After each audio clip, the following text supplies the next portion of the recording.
শাওয়াল মাসের চাঁদ দেখা গেছে। দেশটি সহ মধ্যপ্রাচ্যে পবিত্র ঈদ উল ফিতর উদযাপিত হবে কাল। এ বিষয়ে বিস্তারিত জানাতে সরাসরি যোগ দিচ্ছেন সহকর্মী আরিফুর রহমান।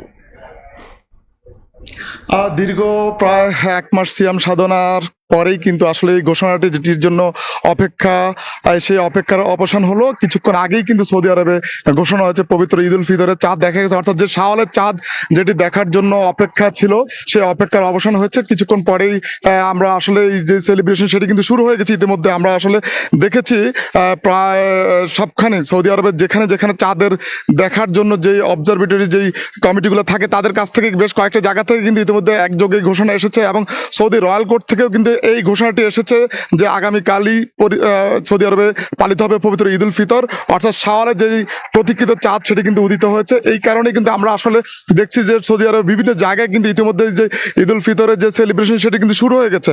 আমরা আসলে দেখি প্রতি বছর যেই ঈদের আগে কিন্তু বেশ আনন্দঘন একটি পরিবেশ থাকে, অর্থাৎ দীর্ঘ যে 30 দিনে যে সিয়াম সাধনা সেটি এই বছর কিন্তু একই ধরনের জল্পনা ছিল যে হয়তো আরো একটি রোজা বাড়তি হবে, কিন্তু সেটি হয়নি। অর্থাৎ এই বছরের রোজা ঠিক 29টি পালিত হওয়ার পরেই কিন্তু অর্থাৎ আগামীকাল পবিত্র ঈদ উল ফিতর উদযাপন হবে সৌদি আরবে।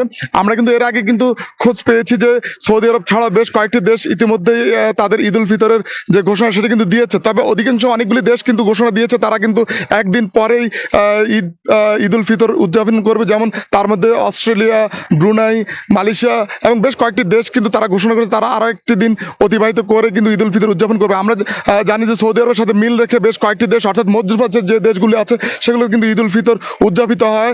সেক্ষেত্রে বলা চলে কিন্তু সৌদি আরবের যে ঈদ উল ফিতরে যেহেতু চাঁদ দেখা গেছে, পাশাপাশি যেই পার্শ্ববর্তী দেশগুলো সেগুলো থেকে কিন্তু আমরা খোঁজ নিচ্ছি এবং ঈদ উল ফিতরের যে ঘোষণা সেটা কিন্তু আসছে।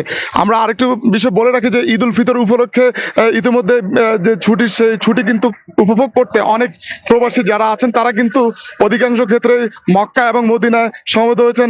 ঈদের নামাজ কিন্তু মদিনার মসজিদে নববীতে আদায় করার জন্য প্রায় অসংখ্য প্রবাসী আছে যারা কিন্তু মদিনায় উপস্থিত হয়েছেন। আমরা আরো দেখি যে আসলে এই ঈদ উল ফিতরকে উপলক্ষ করেই কিন্তু বিভিন্ন রকমের উৎসবের আমেজ তৈরি হয়। তো সব মিলে বলা চলে যে ঈদ উল ফিতর যে চাঁদ সেটা কিন্তু উদিত হওয়ার ফলে যে আনন্দের যে বার্তা সেটি কিন্তু এখন সবার মাঝে কিন্তু চলছে। তো এই ছিল পবিত্র ঈদ উল ফিতরের যে শাওয়ালের চাঁদ, সেই চাঁদ নিয়ে আমার কাছে সব শেষ।